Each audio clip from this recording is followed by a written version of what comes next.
Bonjour à toutes et à tous et bienvenue dans Était une fois le cinéma, votre podcast où on parle de cinéma, de séries et tout ce qu'il y a de plus merveilleux. En tout cas, aujourd'hui, on se retrouve pour une émission un peu spéciale, car nous allons pas parler de films qui font l'actualité, mais d'un film tout simplement qui, personnellement, m'a beaucoup touché. Un film qui m'a beaucoup touché, mais au détriment de la critique, car la critique de beaucoup de gens, et de même globalement, du public aussi. Même si on peut voir les notes hallucinées, ou une presse dithyrambique, mais un 3,9 alors que le public un petit 3,1. Il y a une scission. 3,1 qui est une note pas si dégueulasse en vue de certains films, mais globalement, quand je vois les commentaires les plus assidus, je vois que le film a divisé. Et j'ai envie de dire que c'est un film c'est normal qu'il divise autant, car c'est un film qui peut pas plaire à tout le monde. Aujourd'hui, je vais vous parler de Under the Silver Lake, un film réalisé par un réalisateur dont j'attoubais énormément le talent. Un petit génie que je trouvais assez astucieux et avec beaucoup de génie, avec deux films qui m'ont profondément touché lors de leur sortie en 2012, que j'ai découvert, enfin un film qui est sorti en 2012 mais que j'ai découvert bien plus tard, après la découverte de son deuxième film, It Follows. It Follows, pour moi, ça a été une vraie claque. C'est une vraie claque, pour certains, c'est un film d'horreur, voilà, tout bête et tout ça.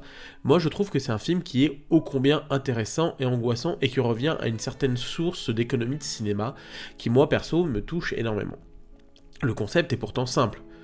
Une entité fantomatique tue les gens avec qui, justement, elle est liée. Elle est liée notamment par quoi ? Le sexe. Si vous n'avez pas compris, c'est presque une métaphore, justement, des maladies sexuellement transmissibles.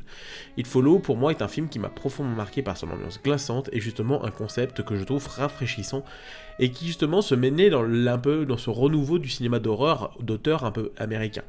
Notamment avec des Robert Eggers et, justement, des Ari Aster, qui arrivaient en même temps à côté avec des The Witch, et le film d'Ari Aster, j'ai oublié le nom.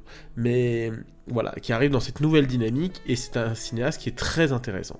Et du coup, j'ai pu découvrir qu'il avait fait un premier film, à hauteur d'1 million de dollars, qui s'appelle The Myth of the American Sleeper, qui est un film très particulier, où en fait, c'est juste une histoire d'ados qui vont partir en recherche de leurs premiers amours, premiers désirs. Et c'est un film très doux, rempli d'amour, justement sur cette jeunesse qui va faire un premier pas vers l'âge adulte. C'est un film que, perso, j'aime beaucoup, qui nous montre à quel point il vient avec un cinémascope absolument sublime pour moi. Le cinémascope de David Robert Mitchell est pour moi un des plus beaux cinémascopes qu'il y a sur globalement. Quand je dis un beau cinémascope dans le sens c'est peut-être un des réalisateurs qui joue avec le mieux avec l'espace, qui comble le mieux son cadre, qui sait le remplir juste ce qu'il faut entre ses personnages, la foule et tout ce qu'il y a autour. Pourquoi ? Parce qu'il revient à deux choses. Il utilise soit des très longues focales, soit il utilise des très courtes focales. Et notamment ce qui est dans le cas du film d'aujourd'hui. Under the Silver Lake, ça parle de quoi ? Du coup ? Après, il va présenter son réalisateur, et tant que je vous parle de l'histoire. Et bah, à Los Angeles, Sam, 33 ans, sans emploi, rêve de célébrité, lorsque Sarah, une jeune et énigmatique voisine, se volatilise brutalement. Sam se lance dans sa recherche et entreprend alors une enquête obsessionnelle, surréaliste à travers la ville. Elle le plongera jusqu'à dans les profondeurs les plus ténébreuses de la Cité des Anges, où il devra élucider diverses disparitions, meurtres, sur fond de scandales et de conspirations. Et j'aime beaucoup ce résumé car ça parle justement sur un mot que je trouve très intéressant. Ce film est un film de la conspiration. Véritablement. Pour la simple bonne raison que Under the Silver Lake est un film justement qui n'a aucune forme justement classique de cinéma. Alors pour certains, j'ai vu beaucoup de critiques qui stipulaient « Oui, mais le film part dans tous les sens, il n'y a aucune logique dramatique et tout ça. » Et c'est là que je dirais une seule chose, vous avez tort. Je n'aime pas dire aux gens qu'ils ont tort, mais je vous le dis parce que ce film, pour moi, est un film génial. C'est pas pour rien que je l'ai mis dans mon top 10 des films les plus importants de la décennie. D'ailleurs, au moment où je sors ce podcast, que j'avais prévu depuis longtemps pour parler du film, Écran Large a sorti justement sa vidéo sur Southland Tales de Richard Kelly et avait fait le comparatif justement avec Under Evil Lake. Et je trouve que c'est des films qui sont très intéressants. C'est des films qui justement dénoncent beaucoup de choses et justement avec une certaine subtilité. Justement par rapport à l'aspect complotiste et de voir les signes. Là où je vois beaucoup de gens critiquer le film justement sur cet aspect complotiste. Mais c'est ça qui en fait un film intéressant, un film dans toute son imagerie qui en fait un film justement très riche et dans tout ce qu'il entreprend. Déjà, son personnage de Sam est perpétuellement observe des signes, observe sa voisine, justement chaque magazine, il voit des choses. Pourquoi ? Parce que le personnage est ancré justement dans la Cité des Anges, ce genre de personnage qui tout simplement n'a rien. Il est sur le point de se faire virer de son appartement. Il est sur le point, il n'a pas de boulot, il sait profondément qu'il est dans la merde, sur l'aspect financier. En fait, tout ce qui est dans le cadre de la vie classique est pour lui en pleine désuétude. Et qui fait que derrière, il se retrouve littéralement bien bloqué justement dans sa vie. Et que souvent, quand tu es dans le fond, que tu observes plus facilement certaines choses. Et justement, c'est pour ça que, par exemple, si vous faites attention, c'est pour ça que certaines personnes de classe aisée ou classe moyenne plus ne voient pas certains signes, parce que tout simplement, ils n'y prêtent plus attention, parce que leur caste leur permet de ne pas voir ce genre de choses. Un petit peu comme une forme de déni. Et c'est très intéressant parce que ce personnage-là, justement, voit des choses qui vont l'amener, justement, à des endroits. Alors, est-ce que c'est de l'ordre du hasard ? Ou justement des... Ah, ça, je veux dire, je m'en fous. Parce que justement, c'est ce qui va amener la forme dramatique, justement. La disparition de cette chère voisine, avec qui il va se lier, justement, juste lors d'une soirée, mais qui montre véritablement toute la tendresse, justement, qu'ils peuvent avoir, justement. Il suffit de pas grand-chose. Un regard, un baiser, pour que quelqu'un vous marque. Est-ce que vous avez jamais eu un amour aussi bref, justement ? Est-ce que jamais une fille ou un homme vous a marqué lors d'une soirée, un baiser, mais vous, alors que vous avez connu d'autres relations, vous vous souvenez jamais de ces relations, mais vous vous souvenez surtout de ce baiser. Et bah justement, c'est le cas du personnage, qui justement va suivre alors divers personnages en trouvant des signes, jusqu'à arriver à trouver d'autres signes qui vont aller amener d'événement en événement, et qui ont amené justement à voir que tout ce qu'il y a autour de cette fille est beaucoup plus grand qu'il en a l'air. Et c'est en faisant attention aux détails qu'on peut voir à quel point une caste dominante, justement, crée justement tout ce qu'il y a autour de nous. Est-ce que tout ce qu'il y a autour de nous est réel ? Est-ce que tout ce qu'il y a autour de nous n'est pas l'ordre de création, justement ? Et justement, ça se matérialise à travers un personnage. Le personnage du créateur, comme moi j'aime l'appeler. Ce personnage que moi, perso, m'a vu justement tourmenté. Tourmenté parce que ce personnage m'a fait beaucoup de mal. Beaucoup de mal. Quand je l'ai vu au cinéma. Pour la simple bonne raison que ce personnage te dit « Je suis la création justement de toute la pop culture autour de toi ». Il va jouer justement des musiques pop très connues.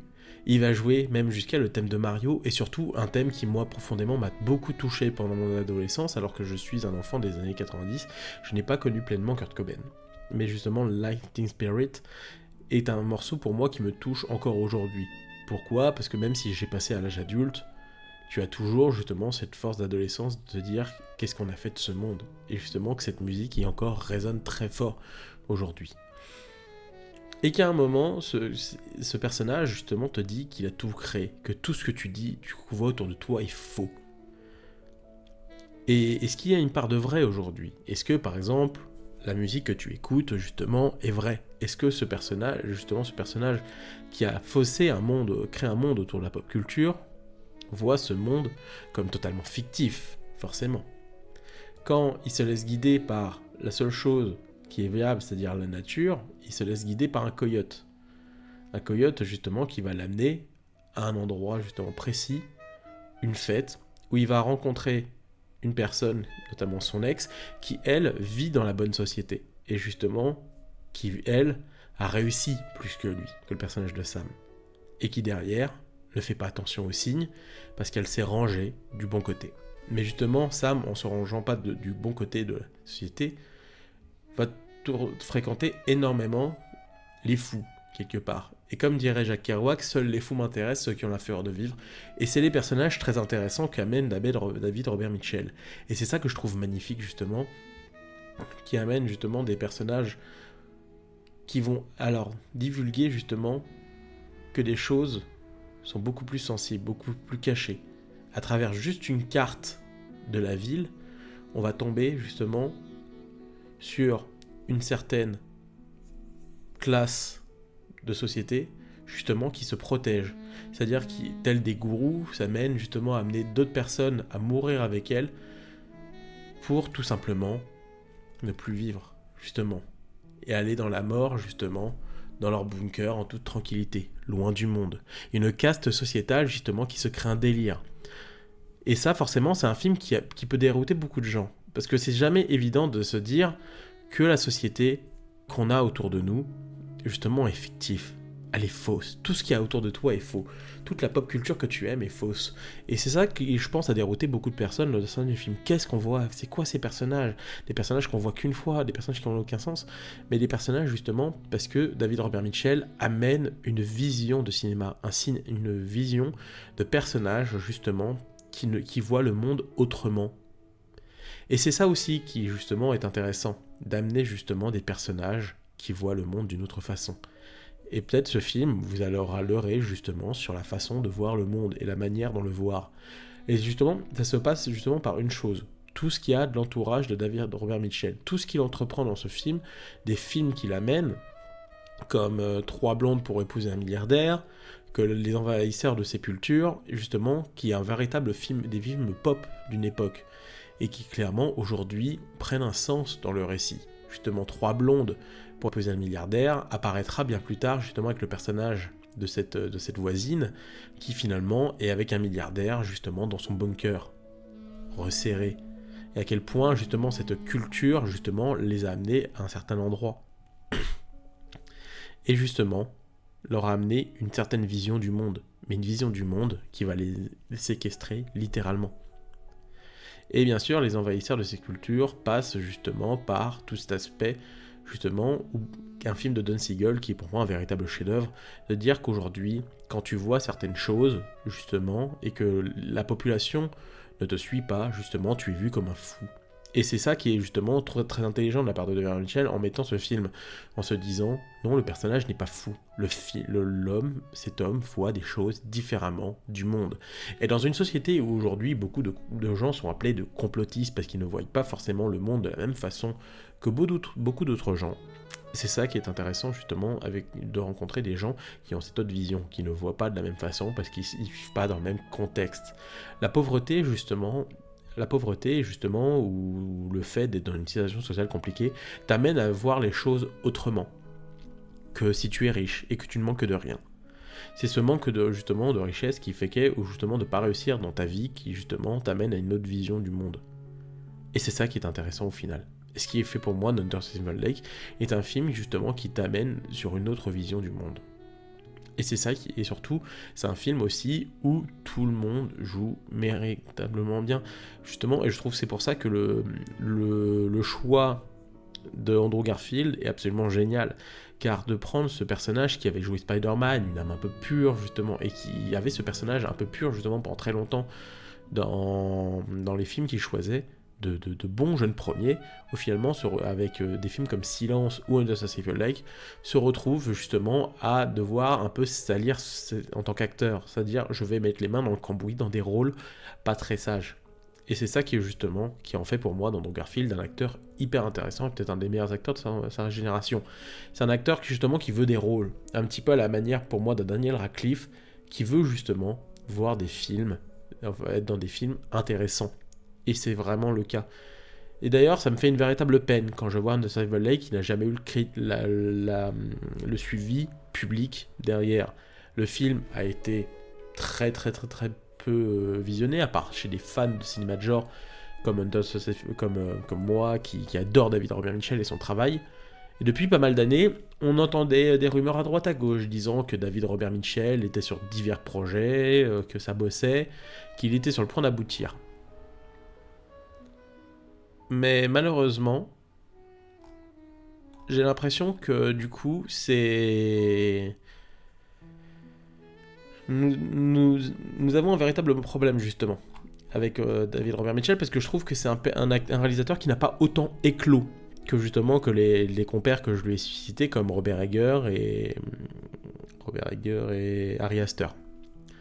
Là où ils ont pu faire notamment The Northman ou le dernier film de Ari Aster, putain, Beau, qui son dernier film justement, qui moi perso, Northman j'ai vraiment adoré, alors le dernier film d'Ari Aster m'a laissé un peu plus de froid, de voir David Robert Mitchell, aussi jeune dans sa carrière, revenir presque à une suite. Alors selon ses fiches, apparemment il aurait d'autres films en projet, mais perso, là, de voir David Robert Mitchell revenir à une suite, après It Follow, on irait à The Follow, justement.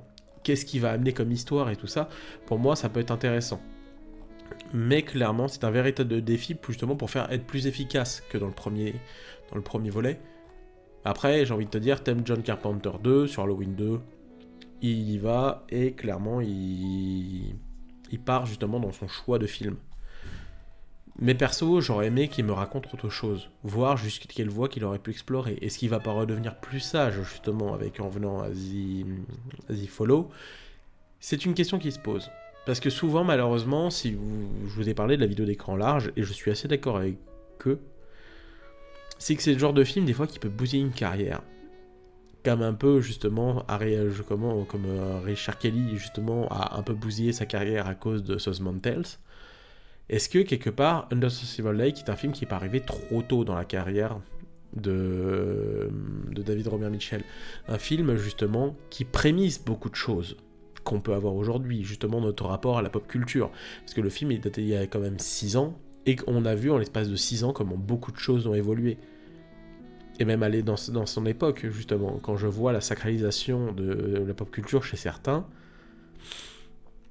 et qui ne comprennent pas que toutes les choses peuvent être manipulables.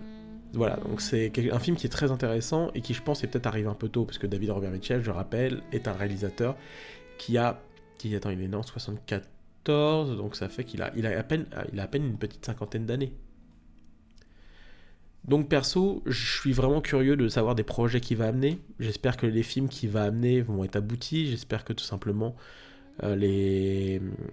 qu'on verra le jour. C'est-à-dire parce que là, sur certains projets, on annonce depuis pas mal d'années un thriller fantastique avec Anna Hathaway, on a un autre film avec Jim Carrey, et justement aussi The Follow, la suite avec justement de It Follows. Donc je suis vraiment curieux de où il va aller. En tout cas, j'espère que vous avez aimé cette analyse, cette vision que j'apporte justement à un film pour moi qui est culte, un film que j'aime énormément, un film qui pour moi est un des films les plus sacrés que j'ai eu sur les années 2010, est un film que je défendrai énormément, encore et toujours. En ce compter pour moi d'être une des plus belles affiches de l'histoire du cinéma. Mais voilà. En tout cas, merci de votre soutien, merci d'être toujours plus nombreux justement sur cette chaîne, de soutenir cette chaîne. On va bientôt passer le cap des 500 abonnés. Wouhou! C'est génial. Franchement, c'est super génial. Et merci à vous de votre soutien. Je vous dis donc à la prochaine. Ciao.